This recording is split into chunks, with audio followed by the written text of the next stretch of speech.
The classified documents case in Florida was dismissed by Judge Cannon on grounds that have been widely criticized as legally dubious, and that dismissal is being appealed but will not result in any trial during Trump's current term.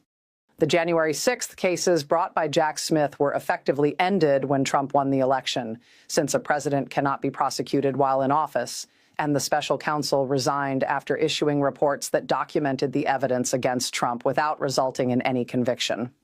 Only the New York case moved quickly enough to produce a verdict before the election, and only that conviction will mark Trump's record as president.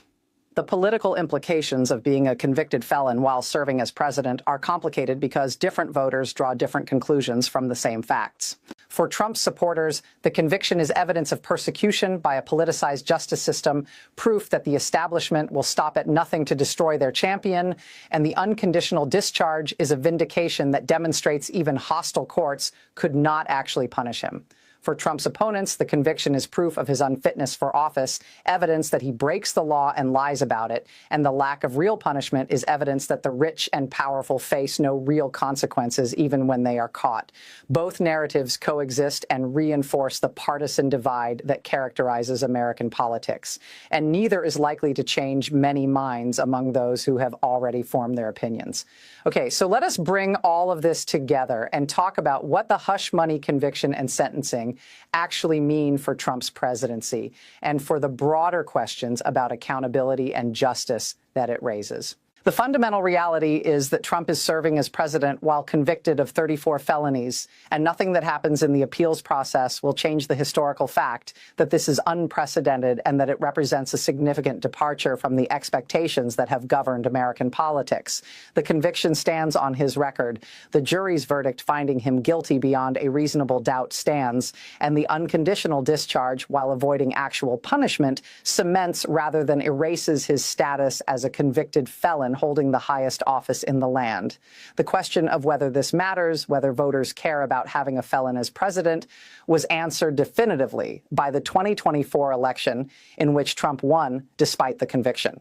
Clearly, enough voters either did not care about the conviction or actively viewed it as evidence of persecution that made them more supportive of Trump. This is a significant data point about the state of American politics. It shows that criminal convictions are not automatically disqualifying, and that a sufficiently motivated base can overlook conduct that previous generations would have considered unacceptable in a president. Whether this represents a healthy tolerance for imperfect leaders or a dangerous erosion of standards is a question that different people will answer differently depending on their political perspectives. The two-tiered justice critique that has emerged around the unconditional discharge is powerful because it highlights the gap between how Trump was treated and how ordinary defendants would be treated in similar circumstances. A regular person convicted of 34 felonies would almost certainly face real consequences: prison time or substantial fines or probation at minimum, regardless of what other obligations they had or what positions they held. But Trump avoided all of that because he happened to be elected president. His election essentially functioned as a get-out-of-jail-free card that shielded him from the punishment that would normally follow conviction.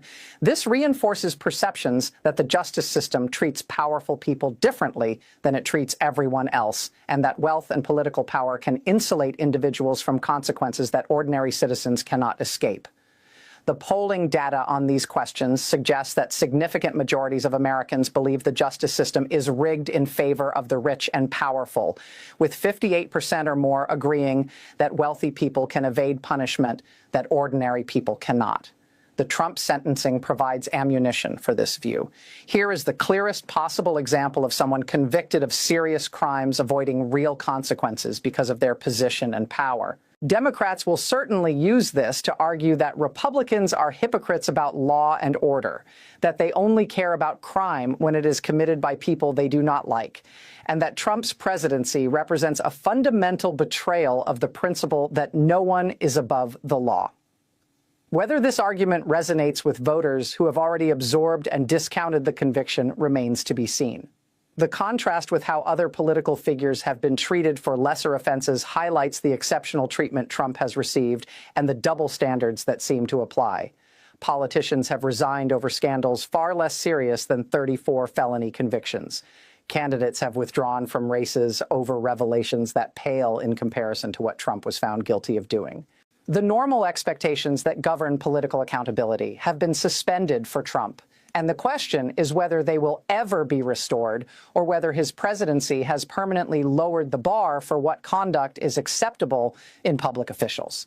The answer to that question will be determined by how voters respond in future elections and whether they hold candidates to standards that they did not apply to Trump.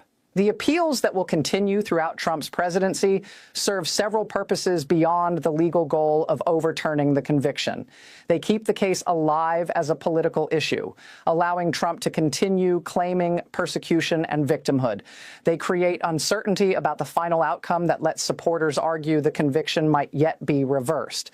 And they provide ongoing drama and conflict that feeds the media ecosystem that has grown up around Trump's legal troubles. Whether any of the appeals will actually succeed in overturning the conviction is a separate question. Most legal experts are skeptical, but the appeals will continue regardless because they serve Trump's political interests, even if they ultimately fail legally. The implications for the 2026 midterms depend on how effectively Democrats can use the conviction to argue that Republicans are complicit in normalizing criminality in the highest office.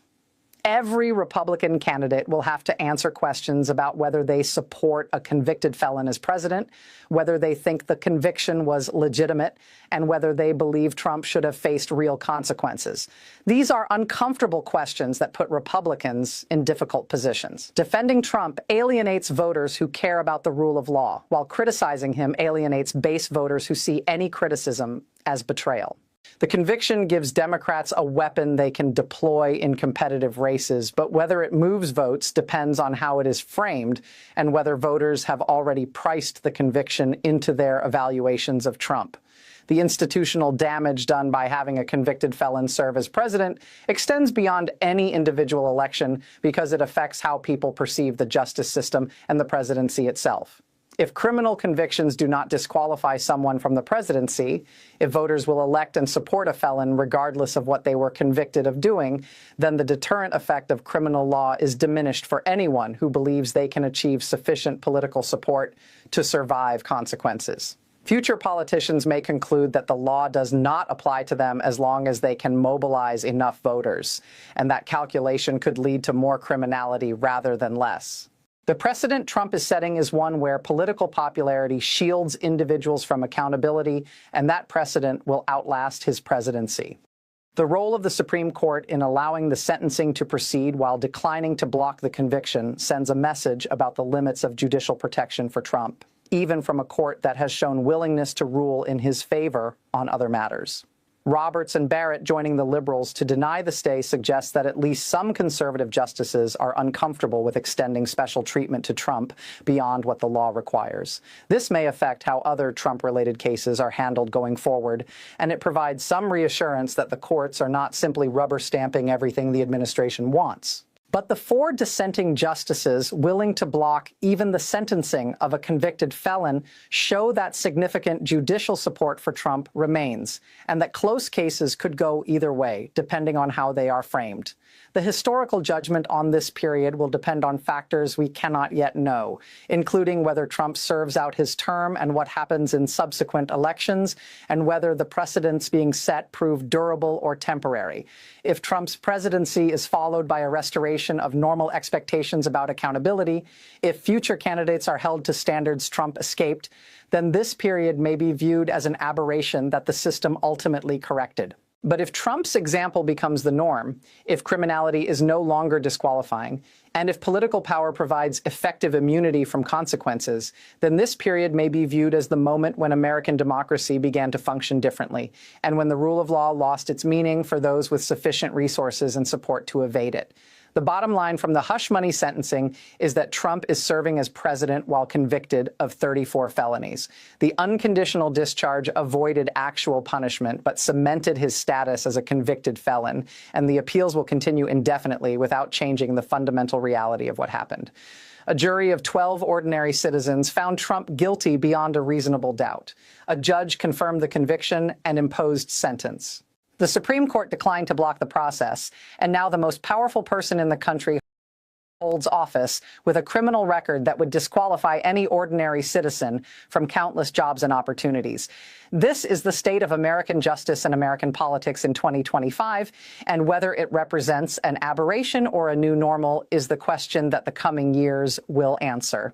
The conviction cannot be erased by winning elections or making political appointments or issuing executive orders. It is part of the historical record now, permanently, and Trump will carry it with him for the rest of his life, regardless of what happens in the appeals process.